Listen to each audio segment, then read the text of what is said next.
Hello everyone. Chapter 2 understanding index का part 2, जिसमें हम हमारे रेस्ट टॉपिक्स कवर करेंगे।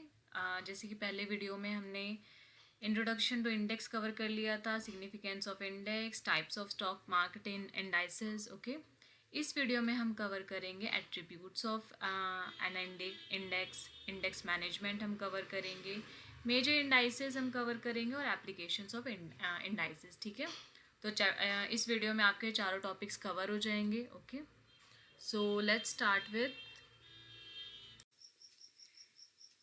तो अभी हम पढ़ेंगे एट्रीब्यूट्स ऑफ एन इंडेक्स के बारे में। ओके, तो बच्चों एट्रीब्यूट्स क्या होता है? लाइक किसी इंडेक्स के एट्रीब्यूट्स का मतलब क्या होता है कि उसकी खूबियाँ।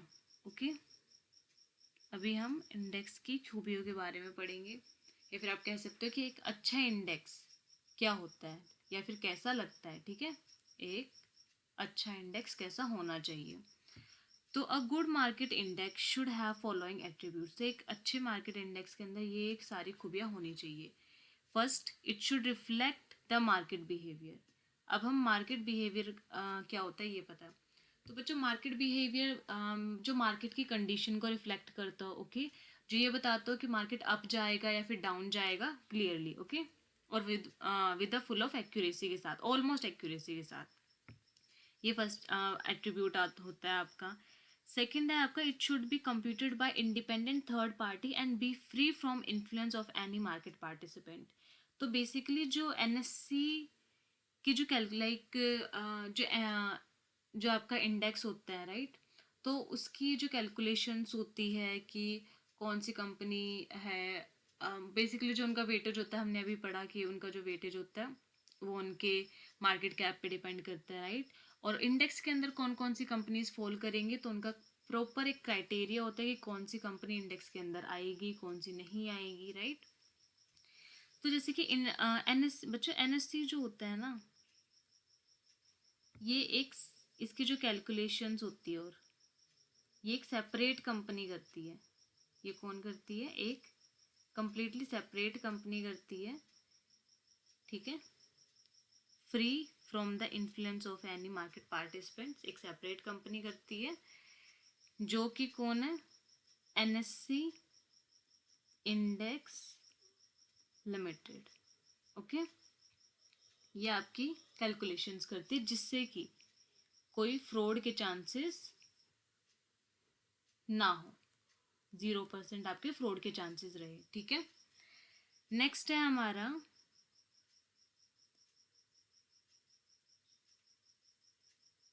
It should be professionally maintain. Third point है it should be professionally maintain.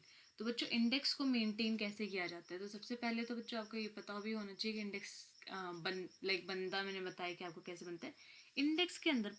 Like particular जैसे कि हमारा एक इंडेक्स है जिसमें काफ़ी सारी कंपनियाँ हैं, तो ये कंपनीज जो है, कोई कंपनी इंडेक्स के अंदर कैसे एंटर करती है, और कोई कंपनी अगर एंटर कर रही है, लाइक कोई निफ्टी 50 की, जैसे कि हम बेसिक एग्जांपल ले लेते हैं, तो वो कोई कंपनी कैसे एंटर कर रही है और कोई कंपनी कैसे उसमें से एग्जिट कर रही है, उसका क्राइटेरिया क्या होता है। ठीक है, लाइक मैं अच्छे से बताती हूँ, एक सेकेंड।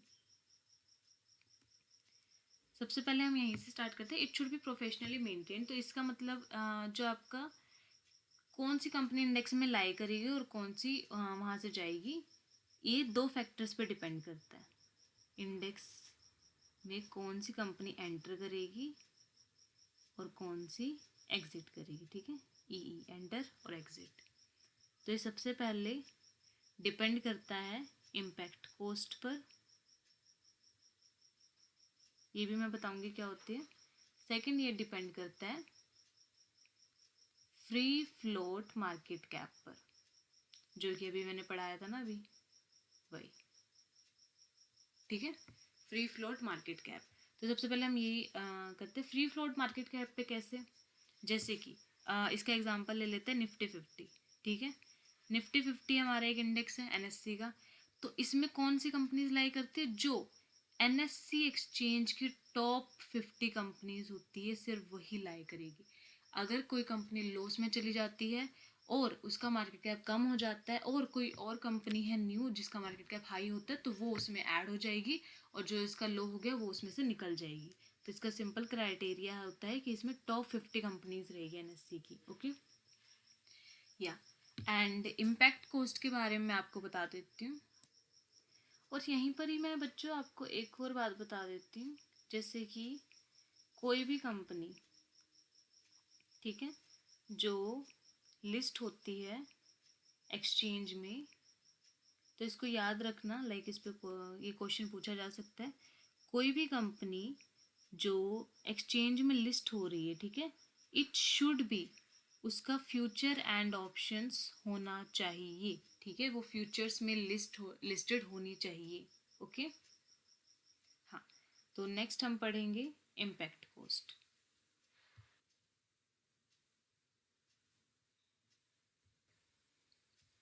इम्पैक्ट कॉस्ट, तो बेसिकली इस पे एक क्वेश्चन ज़रूर आता है, ठीक है, याद रखना। और मोस्टली इसमें डेफिनेशन ही पूछ लेते हैं आपसे, तो आप डेफिनेशन भी नोट डाउन कर सकते हो, ठीक है। हम एग्जांपल से समझते हैं इम्पैक्ट कॉस्ट क्या होते हैं। बहुत ईजी है, सिंपल है, कॉमन सेंस के साथ समझना, ठीक है। इम्पैक्ट कॉस्ट क्या होता है, जैसे कि हमने ये एग्जांपल ले लिया, यहाँ पे है कुछ बायर्स, सॉरी सेलर्स, ठीक है, बाय की क्वांटिटी दी हुई है कि 1000 रुपये और इसका बाय का प्राइस दिया हुआ है, ठीक है। एंड यहाँ पे कुछ सेल क्वांटिटी दी हुई है और सेल प्राइस दिया हुआ है, ठीक है, कि जिसको भी खरीदना है 1000 रुपये की क्वांटिटी है, इतने पे इतने प्राइस पे मिल जाएगी। ओके एंड यहाँ पे हम एग्जांपल ले लेते हैं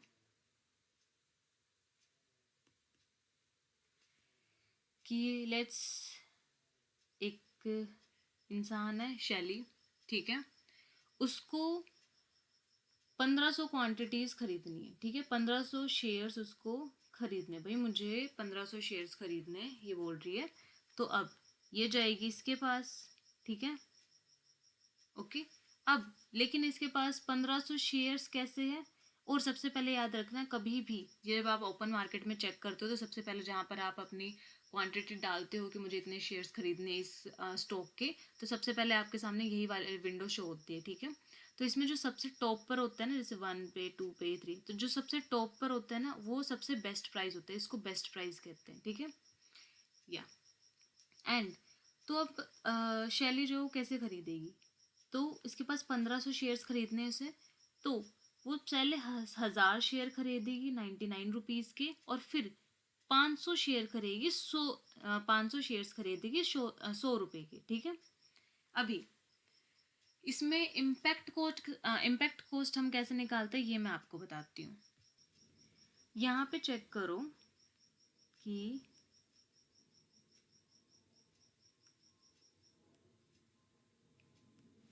जैसे कि आपने अगर थोड़ा सा ध्यान दिया हो इसमें, कि ये जो है, राइट, जो आपकी बिड है, यहाँ पे वैसे लिख सकते हैं हम बिड और आस्क, ठीक है, मोस्टली इनकी टर्मिनोलॉजी यही यूज़ होती है, आस्क या फिर ऑफर कहते हैं, ऑफर प्राइस, ठीक है, प्राइस यहाँ लिख लेना, ये बिड होती है। अब यहाँ पर ये जो ये जो सेलर्स है, ठीक है, ये बेचना चाहते हैं, ये 1000 क्वांटिटी बेचना चाहते हैं 98 रुपीज़ के प्राइस में, ठीक है, और ये 1000, सॉरी, ये जो है, sorry sorry my mistake, 1000 quantity जो है खरीदना चाहते हैं 98 के प्राइस में, और 1000 क्वांटिटी जो है बेचना, जो आस्क है, जो बायर्स है वो खरीदना चाहते हैं, 1000 क्वांटिटी खरीदना चाहते हैं 99 के प्राइस में। ओके अभी समझना, अभी अगर शैली को जो है 1500 शेयर्स खरीदने, ठीक है, अब मुझे तो खरीदने हैं तो मैं तो जाऊंगी इसके पास डायरेक्टली, ठीक है, क्योंकि मुझे तो खरीदने हैं, ये बेचने वाला बंदा है, ठीक है। तो आप चेक करना कि लोग जो है एक सेम स्टॉक के सेम स्टॉक का ही है, एक सेम स्टॉक को सेल कर रहे हैं, ठीक है, और उसकी क्या उन्होंने कंडीशन रखी है कि 98 का प्राइस है, 1000 क्वांटिटी आपको खरीदनी है, तो 98 के प्राइस पे बेस्ट प्राइस है। और अगर आप बेचनी है, अगर आपको ख़रीदनी है तो 99 के प्राइस पे 1000 क्वांटिटी आपको मिल रही है बेस्ट प्राइस पे, ठीक है। तो बेस्ट सेलिंग प्राइस पे। अभी इसमें आप फ़र्क देखो, 98 और 99, चाहे तो ये थोड़ा सा बढ़ जाए या फिर ये अपनी डिमांड थोड़ी सी कम कर ले, ठीक है, तो ये सेम हो जाएंगे, राइट, ऑलमोस्ट सेम हो जाएंगे, इनकी तो बात बन जाएगी, ठीक है। इसमें जो डिफरेंस क्रिएट हो रहा है ना, इन दोनों में जो डिफरेंस क्रिएट हो रहा है, ये जो 1 नंबर का है, ऑलमोस्ट इसी को समझना है, ठीक है। यहीं से आपको समझ में आ जाएगा कि मोस्टली डिफरेंस को ही इम्पैक्ट को कॉस्ट कहते हैं। ये जो डिफरेंस क्रिएट हो रहा है ना, ये इतना डिफरेंस क्रिएट जो हो रहा है इस वजह से ही। तो सबसे पहले हम बेसिक से करते हैं कि इम्पैक्ट कॉस्ट निकालना कैसे है, ठीक है, उसका फॉर्मूले से।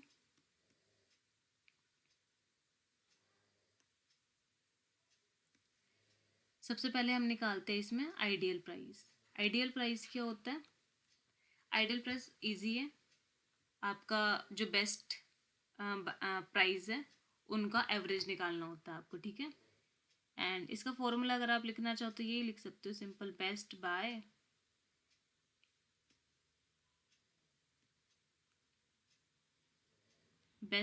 Price plus best sell price upon 2, जो कि एवरेज का बेसिक फॉर्मूला होता है ये, ठीक है। तो 98 प्लस 99 अपॉन 2 डिवाइडेड बाय 2, 98.5 आपका आइडियल प्राइस आ जाएगा यहाँ पे, ठीक है। स्क्रीन की कमी की वजह से हमें थोड़ा सा इसको रफ करना पड़ेगा, तो आप जल्दी जल्दी नोट डाउन करते जाएं। आइडियल प्राइस है हमारा 98.5, ओके, ये हमारा ये हो गया। अभी बैक टू क्वेश्चन, शैली थी, उसको 1500 जो शेयर्स खरीदने थे भाई, ठीक है, तो कैसे खरीदेगी वो? 1000 शेयर 99 पे खरीदेगी और 500 शेयर 100 रुपये में खरीदेगी, ठीक है। तो इसका एक्चुअल प्राइस क्या होगा, मतलब उसने खरीदा कितने में उसने खरीदा।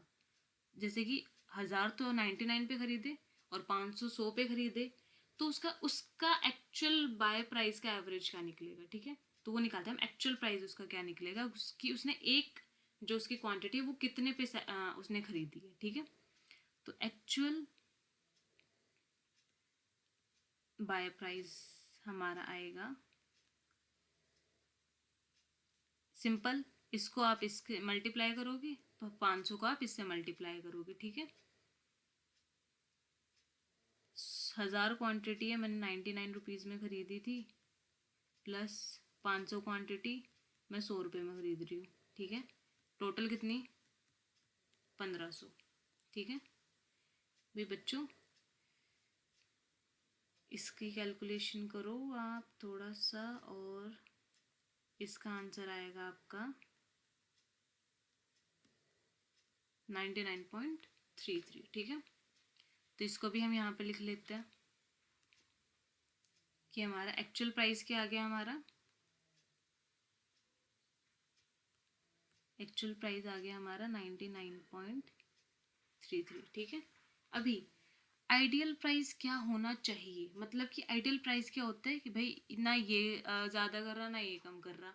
तो आइडियल प्राइस होता है भाई, यार हम कहते हैं ना जैसे कि मार्केट में कि भैया थोड़ा सा ऊपर नीचे कर दो भैया, थोड़ा सा आप कम करो, थोड़ा सा हम भी बढ़ा देंगे अपनी तरफ से, ठीक है, थोड़ा सा लेकर आओ उसको रेंज में, ठीक है। तो वो आइडियल प्राइस होता है, वो एवरेज प्राइस निकालना, ठीक है। उसे कहते हैं 98.5, जो कि होना चाहिए था, दोनों की तरफ से थोड़ा थोड़ा बढ़ जाता। एक एक्चुअल प्राइस जो कि भाई कितनी लगा है उसका, शैली का।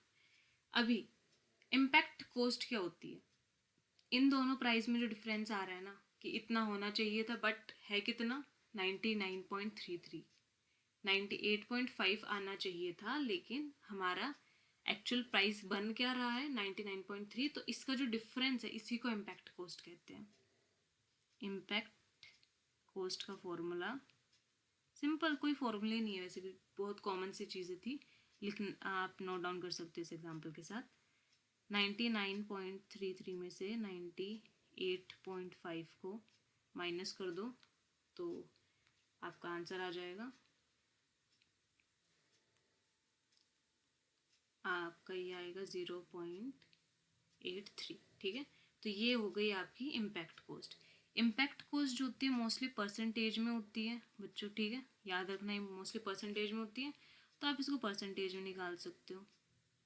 परसेंटेज में कैसे निकालोगे, इसको 100 से मल्टीप्लाई कर दो और डिवाइड में कौन सी अमाउंट रखोगे, ideal price. Okay, remember this thing कि हमें एवरेज प्राइस रखना है which is ideal price. Okay, तो इसका हमारा आ जाएगा 0.84% आंसर।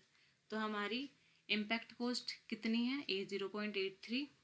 ठीक है, ये हमने ज़्यादा दिया, ये जो इम्पैक्ट कॉस्ट है ना ये हमने ज़्यादा भरी है, अगर ये इनमें डिफरेंस नहीं होता तो इसकी वजह से, और हमारी परसेंट में कितने आ रहे हैं 0.84। ठीक है, आपको समझ में आया, मैं फिर से एक बार बताती हूँ, होप आपने ये लिख लिया होगा। ठीक है, इम्पैक्ट कॉस्ट क्या होता है, इम्पैक्ट कॉस्ट बायर और सेलर के प्राइस का डिफरेंस, के प्राइस का डिफरेंस को इम्पैक्ट कॉस्ट कहते हैं। ठीक है, को इम्पैक्ट कॉस्ट कहते हैं।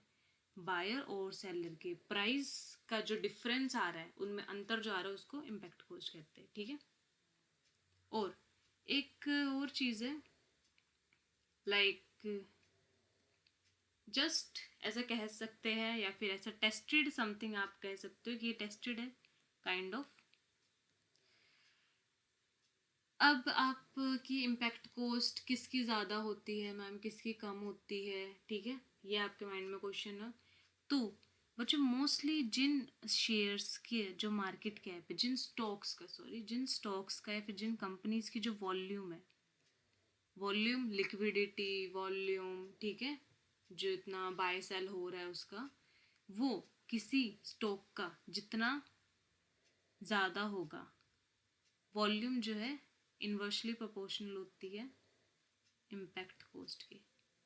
99% केसेस में, हम कंप्लीटली 100% नहीं लेंगे इसमें भी। ठीक है, वॉल्यूम इन्वर्सली प्रोपोर्शनल होती है इम्पैक्ट कॉस्ट की। अगर वॉल्यूम ज़्यादा है इम्पैक्ट कॉस्ट कम आएगी। जिन जिन कंपनीज की वॉल्यूम ज़्यादा है, मतलब उसमें बाय सेल ज़्यादा है या फिर लिक्विडिटी ज़्यादा है, तो उसके इम्पैक्ट कॉस्ट में बहुत कम डिफरेंस होता है, बहुत 0 समथिंग ही डिफरेंस होते हैं, 0 पॉइंट।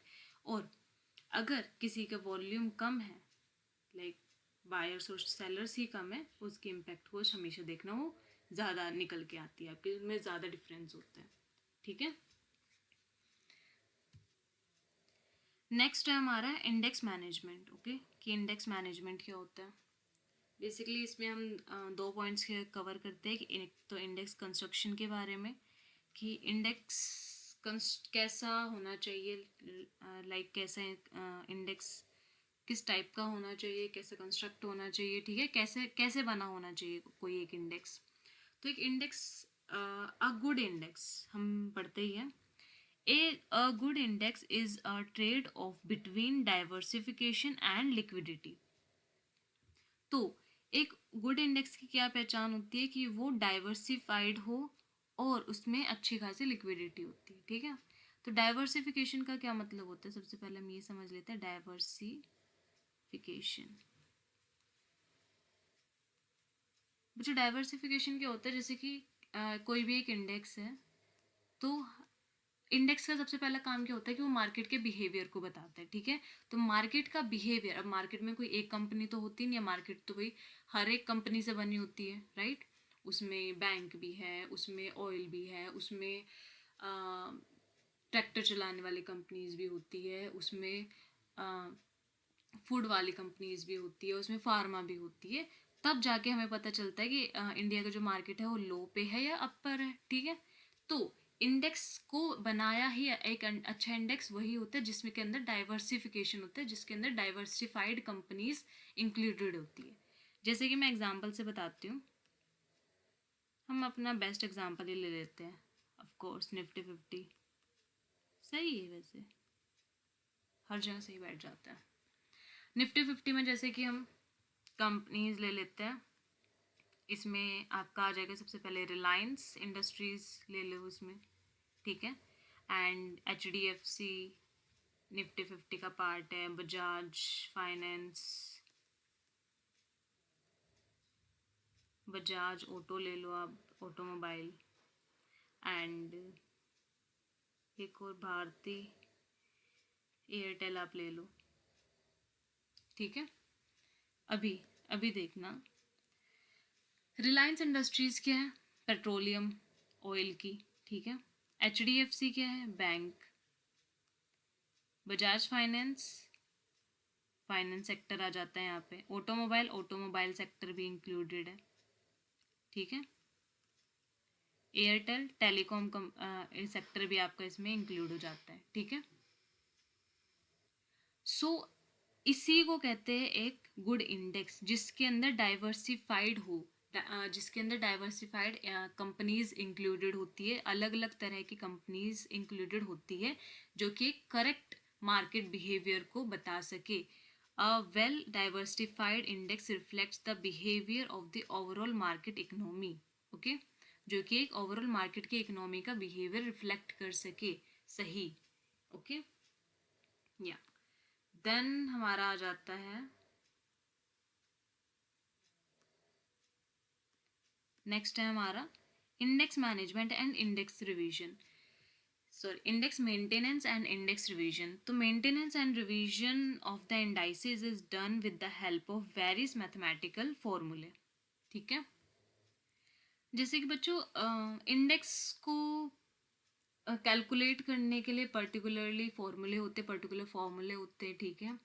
एंड जैसे कि अभी हमने इम्पैक्ट कोस्ट के बारे में पढ़ा, फ्री फ्लोट के बारे में पढ़ा, तो वही इसमें आपके इंक्लूड होते हैं, ओके जी। नेक्स्ट है हमारा मेजर इंडाइसेस इन इंडिया, कि इंडिया में ट्रेड होने वाले जो मेजर इंडाइसेस अवेलेबल कौन कौन से बड़े बड़े जो इंडाइसेस है, जो इंडेक्स, जो बड़े इंडेक्स है वो कौन कौन से अवेलेबल है, ठीक है। हमें जैसे कि बेसिक का तो हमें पता ही होता है, निफ्टी 50 के बारे में पता है, बट उसके अलावा भी जो पॉपुलर इंडाइसेस जो अवेलेबल है इंडिया में, आपका S&P BSE सेंसेक्स हो गया, मिड कैप हो गया, S&P BSE 100 हो गया, BSE 200, BSE 500, निफ्टी हो गया, निफ्टी नेक्स्ट 50 हो गया। जैसे कि आपको निफ्टी 50 का पता है, टॉप 50 कंपनीज के बारे में बताता है, तो निफ्टी की टॉप 50 के बाद नेक्स्ट 50 कंपनीज के बारे में बताता है ये। निफ्टी के top 100 companies, top 200, top 500 companies, okay. Then आपके मोस्टली ये भी आपके पॉपुलर इंडाइसेस हैं, बट जो आपके फ्यूचर ट्रेडेबल इंडाइसेस हैं, जो फ्यूचर्स में ट्रेड होते हैं, ठीक है, वो हमारे आ जाते हैं ये, जो आपके फ्यूचर्स में ट्रेड होते हैं, ओके। आपका निफ्टी 50 आ जाता है, जो कि टॉप 550 कंपनीज के बारे में बताता है, NSE की, ये तीनों NSE की कंपनीज है, ओके। एंड बैंक निफ्टी, जिसमें आपके बैंक्स इंक्लूड होते हैं, निफ्टी IT, जिसमें आपके IT कंपनीज इंक्लूड होती है। BSE का आपका मेजर आ जाता है, इंडेक्स सेंसेक्स आ जाता है, जो कि आपको टॉप 30 कंपनीज के बारे में बताता है, ठीक है। नेक्स्ट है हमारा एप्लीकेशंस ऑफ इंडाइसेस। एप्लीकेशंस क्या होती है, एप्लीकेशंस होते हैं आपके यूजेस, कहाँ कहाँ इंडाइसेस इंडेक्स का यूज़ होता है, ठीक है। एंड NIS हमने काफ़ी अच्छे से दिया हुआ है, ऑलमोस्ट तीनों आपको दिए हुए हैं, जो कि मेजर थे इम्पोर्टेंट पॉइंट्स। इंडेक्स फंड में इंडेक्स डेरिवेटिव्स और ETFs, एक्सचेंज ट्रेडेड फंड्स, ठीक है। इजी कॉन्सेप्ट है। इंडेक्स फंड्स के बारे में आपको आइडिया है, इंडेक्स फंड्स आपके क्या होते हैं, almost type of mutual funds ही होते हैं आपके, ठीक है, म्यूचुअल फंड्स की तरह म्यूचुअल फंड्स होते हैं आपके, ठीक है। These types of funds invest in a specific index with an objective to generate returns equivalent to the to the return on index, जो कि ऑलमोस्ट आपके सेम रिटर्न्स देते हैं as the index is giving, और उसमें जो आपके सारी कंपनीज होते हैं वो भी सेम वेटेज में आपकी उसमें लिस्टेड होती है, ओके। इंडेक्स डेरिवेटिव क्या होता है, जैसे कि म्यूचुअल फंड्स, इंडेक्स फंड का आप एग्जांपल ले लो यहाँ पे, इसको लिख लो निफ्टी 50 ऑफ कोर्स, ठीक है।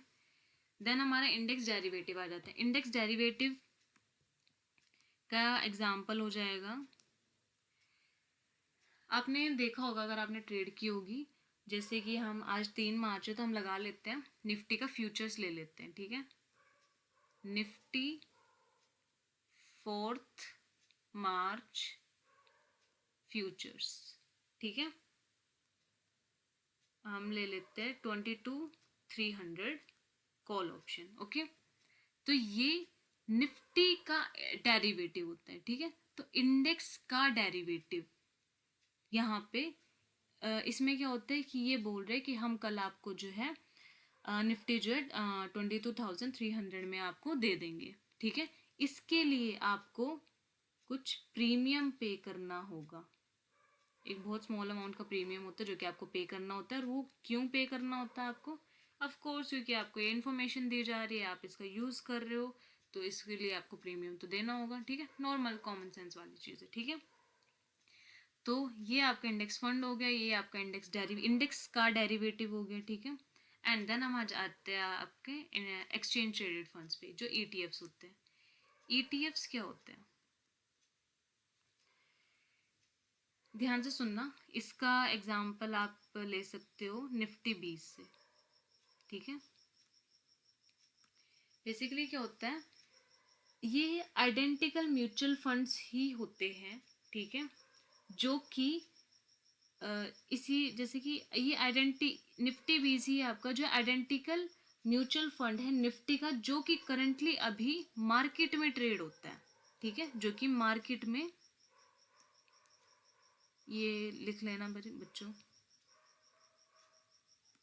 जो कि मार्केट में करंटली ट्रेडेबल है अभी, ठीक है, जिसमें आप डायरेक्टली बाय और सेल कर सकते हो, ठीक है। तो बेसिकली ETFs क्या होते हैं?